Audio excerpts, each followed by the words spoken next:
Episode 35. Dokterku itu istriku. Raisya penasaran, bagaimana bisa dua orang kaki tangan Rendra itu bisa sampai di rumah sakit tepat waktu dan juga penasaran tentang keadaan Salman, dan di mana dia sekarang. Pak James, bagaimana Anda tahu kalau saya di ruang Prof. Stephen tadi? Tanya Raisya. Anda lupa siapa suami Anda Nona? Si narsis Narendra itu punya 1000 mata dan telinga, jadi dia akan tahu di mana Anda berada saat ini, jawab James. Jadi kalian membuntuti saya? Tanya Raisya. Tidak Nona, tapi orang-orang kami yang bertugas mengawal Anda yang sudah melapor. Jawab James lagi.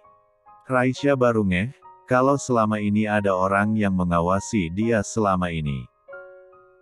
Maaf Nona, bukannya Tuan Rendra tidak percaya pada Anda tapi beliau khawatir, karena nyawa Anda rawan bahaya, jadi saya mohon Anda pura-pura saja tidak tahu, kalau Anda protes bisa-bisa mereka tidak sembunyi lagi tapi ada di samping Anda. Ucap James dengan suara lirih. Raisya mengangguk faham, benar apa yang dikatakan James, kalau dia protes maka si narsis akan menjadi. James, Rocky dan Raisya kembali ke rumah, sementara mobil Raisya dibawa oleh pengawal. Begitu sampai di rumah, James dan Rocky pamit, karena pekerjaan mereka juga sudah habis. Nona kami undur diri dulu, masih ada pekerjaan lain yang harus kami lakukan. Oke hati-hati Pak James Pak Rocky semoga hari kalian menyenangkan. Raisya menyemangati kedua pemuda kepercayaan Rendra. Raisya segera masuk ke rumah mencari Rendra yang tidak ada di kamarnya. Pengawal, di mana Tuan? Tanya Raisya. Di ruang kerja Nyonya. Jawab pengawal. Beliau sudah makan siang. Tanya Raisya lagi. Belum Nyonya, masih menunggu Anda. Jawab tegas pengawal tersebut. Raisya segera menuju ruangan yang disebut ruang kerja tadi, dan membukanya lebar. Raisya takjub melihat ruang kerja Rendra yang full komputer serta ada layar besar sebagai monitor kontrolnya. Assalamualaikum Bu Dokter. Sambut Rendra. Waalaikumsalam. Maaf lupa memberi salam dulu. Mas Rendra lagi ngapain? Tanya Raisya. Lihat mantan tunanganmu dia bermain seru dengan Chelsea dan Maya. Rendra memberi kode untuk mendekat dan dia menekan sebuah tombol mouse layar lebar itu menyala. Di sana terpampang jelas wajah Salman yang berlari ketakutan menghindari dua kucing betina Rendra. Itu, Dokter Salman sedang bermain kejar-kejaran dengan Chelsea. Tunjuk Rendra. Di sana terlihat Salman sangat ketakutan. Wajahnya pucat, keringat bercucuran dengan deras. Salman yang takut kucing akan terus berlari ketika kedua kucing itu mendekat, begitu seterusnya. Haha lucu sekali, ternyata Salman suka sekali dengan kucing, haha, dia sampai berkeringat dingin menghindari siapa namanya tadi Mas, Chelsea dan Maya. Tanya Raisya. Rendra mengangguk mereka senang melihat balasan yang lucu tapi sangat menyakitkan untuk Salman. Dokter lebay itu tidak perlu dipukul dicambuk atau disiksa dengan kekerasan, cukup diberi mainan saja. Kamu ini ada-ada saja ulahnya, tapi di mana itu mereka, sepertinya di sebuah kamar atau Tanya Raisya, sambil mengamati ruangan tersebut. Itu kandang Chelsea, ibu dan anak itu sangat suka bermain, jadi mereka sangat senang mendapat mainan baru. Jawab Rendra. Mas Rendra sudah makan? Tanya Raisya. Belum, tapi pengennya sih makan kamu, tapi belum bisa, kita makan siang dulu ya dan istirahat, kamu juga tidur, nanti malam kejadian semalam akan terulang lagi, dan kita butuh tenaga ekstra. Ucap Rendra. Ayo, tadi aku lihat koki rumah sudah memasak beberapa menu. Raisya mendorong kursi roda Rendra ke ruang makan. Pasangan itu menikmati momen makan siang berdua saja. Sayang, kenapa muka kamu kok kelihatan susah? Enggak tuh, siapa yang susah? Heran Raisya. Susah untuk dilupakan, hehe. Mulai gombalnya. Kok gombal sih? Kain yang bersih banyak loh. Kenapa harus gombal? Kan kotor berminyak. Sintingnya mulai lagi. Iya, karena gombal itu perlu dicuci, seperti otak Mas Rendra yang perlu dilondri. Bales Raisya. Hehe, memang pinter istriku ini. Apa kamu ini seorang pesulap, Bu Dokter? Tanya Rendra sambil menghabiskan suapan terakhir di piring dia. Bukan. Jawab singkat Raisya. Tapi kenapa begitu melihat wajahmu, semua orang menghilang entah kemana. Oh ya? Aku memang bukan pesulap tuan tapi hantu, jadi mereka kabur melihatku kecuali kalau kita sama-sama hantu, hehe. Raisya mencoba mematahkan gombalan Rendra. Oh hantu, pantas saja kamu selalu gentayangan dimanapun aku berada. Rendra masih bisa menjawabnya. Ampun deh ampun, nyerah aku mas. Akhirnya Raisya menyerah kalau soal ini. Bahaha, agak asyik segitu sudah menyerah, ya sudah ayo kita tidur saja, biar fresh lagi, aku tidak mau nanti kamu jatuh sakit. Rendra mengajak Raisya untuk istirahat saja. Setelah membereskan meja makan, Raisya membawa Rendra ke kamar mereka. Membatu ke kamar mandi, gosok gigi dan cuci muka, barulah membantu memindahkan TV Bu Rendra ke kasur. Rendra memiringkan badannya menghadap ke Raisya. Buka saja jilbabnya, tidak ada siapa-siapa di sini, supaya suami tampanmu ini bisa dengan leluasa melihat setiap keindahan yang Allah berikan untukku. Rendra meminta istrinya membuka jilbabnya supaya tidak gerah. Tapi gerah bagaimana, ruangannya saja full AC. Rendra juga menepuk-nepuk kasur yang masih kosong di sebelahnya. Sini, tidur di sini di dekatku. Dengan malu-malu Raisya naik ke ranjang, dan berbaring di samping Rendra. Mereka sekarang saling berhadapan. Raisya memandangi wajah rupawan yang berada di hadapannya tersebut. Baru kali ini dia memandangnya begitu jelas, tanpa ada cacat sedikitpun. Luka di dahinya tertutup oleh poninya. Bagaimana tampankan suamimu ini? Pertanyaan Rendra membuyarkan lamunan Raisya dan dia mengalihkan pandangannya ke atas, merubah posisi tidurnya menjadi terlentang. Pandanglah sepuasnya istriku, karena bintang ini adalah milik rembulan. Kau rembulannya dan aku bintangnya. Aku akan menghiasi malam bersama dirimu di langit yang gelap. Enggak ah, malu. Jawab Raisya. Tapi aku belum puas memandang dirimu, sebenarnya bedak apa yang kamu gunakan sayang, sehingga aku sulit sekali menghapus kecantikan itu. Mulai menggombal. Raisya malah menutup mukanya dengan kedua tangannya.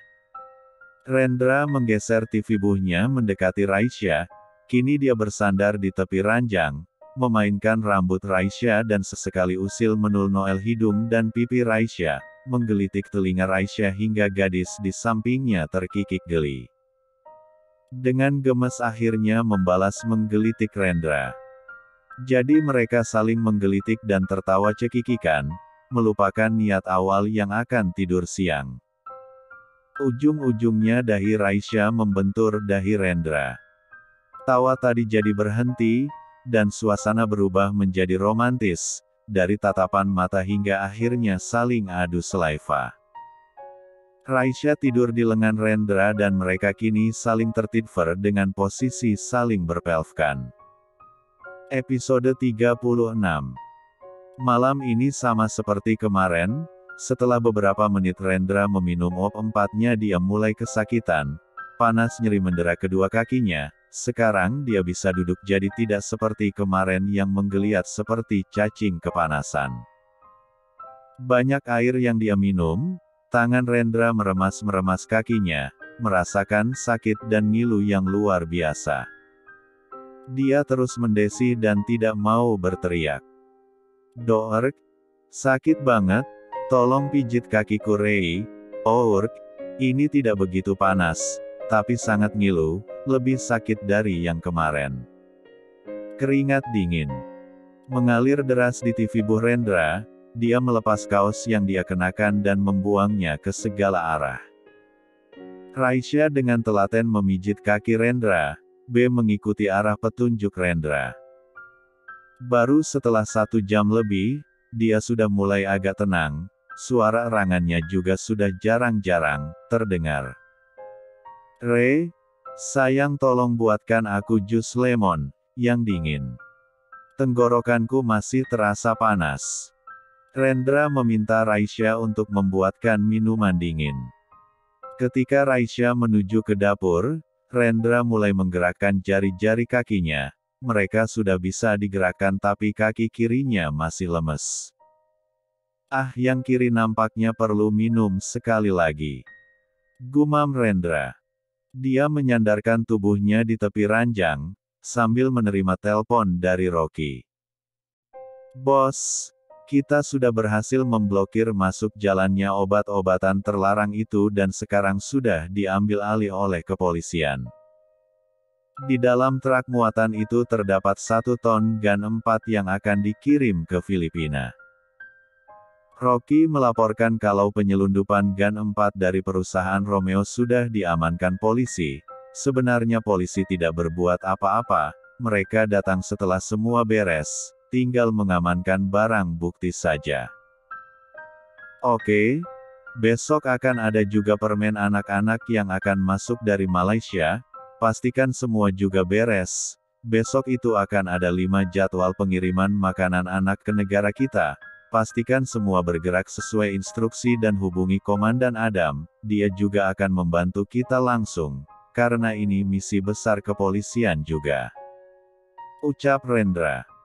Raisya yang hendak masuk ke kamar mendengar semua apa yang dikatakan suaminya, kalau keluarga Ibrahim beda dari mafia-mafia pada umumnya. "Mas, ini jus lemonnya, tadi esnya aku tambahkan biar segar." Raisya menyodorkan segelas besar jus lemon yang sangat segar untuk Rendra. Tenggorokanku terasa segar, bagai mata air kering yang dialiri air hujan, thank you my wife," kata Rendra. Dia menyerahkan gelas kosong itu pada Raisya. "Kamu tidak minum juga?" tanya Rendra. "Aku sudah minum 1 gelas tadi di dapur." Sangat menggoda si tampilannya, hehe. Rendra mengangkat tangannya meminta Raisya naik ke ranjang lagi. "Maaf ya, setiap hari sudah merepotkan dan membuat kamu susah." Rendra meraih tangan Raisya dan meminta maaf pada istrinya itu. "Mas, kamu adalah suamiku, ini adalah tanggung jawabku sebagai seorang istri, dan kamu adalah imamku," jawab Raisya. "Maafkan aku juga karena cara kita menikah adalah salah. Kami bahkan memaksamu dan tidak memberi waktu untuk berpikir sama sekali." Rendra mencium tangan putih itu dengan lembut. Baru kali ini Rendra merasakan sebuah kelembutan dan ketulusan seorang perempuan. "Aku ikhlas mas, mungkin ini adalah jalan Allah untuk kita, dan jodoh pun dia yang menentukan, mau seorang ustadz, berandal, kaya miskin, kalau nama kita sudah dipasangkannya maka akan ada jalan menuju ke sana. Aku juga minta maaf, kalau status keluarga kita sangat jauh berbeda, aku hanya..." Rendra menempelkan jari telunjuknya ke bisbir Raisya. Kamu tahu kan bagaimana kedudukan manusia di hadapan Allah bukan?" kata Rendra dengan lembut. Hik. Raisya memeluk Rendra dengan erat. "Terima kasih, Mas. Rendra mau menerimaku yang banyak sekali kekurangannya, dan bolehkan tempat Mas menjadi tempatku bersandar, berbagi kesusahan dan kebahagiaan," kata Raisya dengan lirih. Rendra memelfnya juga, mengelus rambut panjang Raisya. Menyandarkan kepalanya di dada dia. Bersandarlah sayang, bahu dan dadaku sangat lebar, pasti akan lapang untukmu, tapi meskipun lebar, dada ini hanya muat untuk satu orang saja, dan namanya sudah diukir di sana. Putri Cahyani adalah namanya. Air mata Raisya malah makin deras, dia menangis haru, baru kali ini dia nyaman di P3 Look oleh seorang pria, selain papanya. Apalagi si Salman, ngakunya cinta tapi dia bukannya sebagai sandaran tapi malah bersandar pada bahu Raisya. Jangan menangis aku Narendra tidak akan pernah membiarkan wajah cantik ini ditutupi air mata, aku hanya mau kamu tersenyum bahagia, tapi satu senyuman tulus ini hanya untukku seorang bukan untuk yang lainnya. Rendra menghapus air mata tersebut dengan penuh kelembutan. Raisya malah cemberut. Kok cemberut? Tambah cantik iho. Goda Rendra. Ih, mas aku kan dokter, masak harus pasang muka masam atau judes, yang gak serulah. Dikira dokter psikopat lagi, mas ya, tapi senyumanku untukmu beda dengan senyuman untuk pasienku, senyuman penuh cinta dan kasih sayangku hanya untuk Tuan Narendra seorang. Kata Raisya. Meleleh dek hati abang, Rendra menggodanya, membuat Raisya sangat malu, mukanya memerah bak tomat yang baru dipanen. Jangan salting begitu, kamu harus terbiasa dengan semua ini, dokterku, istriku, cinta itu tidak butuh kata-kata, tapi tindakan, mungkin di antara kita, perasaan yang timbul ini apa sudah bisa dinamakan cinta atau belum? Aku belum tahu, tapi yang pasti saat ini aku nyaman bersama denganmu, ingin selalu dekat dan timbul perasaan marah jika kamu dekat dengan pria lain, terserah aku disebut egois atau posesif, aku tidak peduli, tapi yang jelas, aku tidak mau milikku didekati atau bahkan diambil orang lain. Jika kamu bukan seorang dokter, mungkin saat ini aku sudah mengurung dirimu di rumah. Rendra memajukan wajahnya menempelkan B1X bir seksinya ke B1X bir mungil Raisya, mereka bermas 1N pelan dan berirama syahdu. Malam itu tidur membawa perasaan lega dan bahagia. Raisya mendusel kedat 4 Rendra yang putih dan polos, aroma maskulin dan menyegarkan terpancar di sana, walaupun Rendra baru saja mengeluarkan keringat yang sangat banyak tapi tidak merubah aroma tubuh Rendra.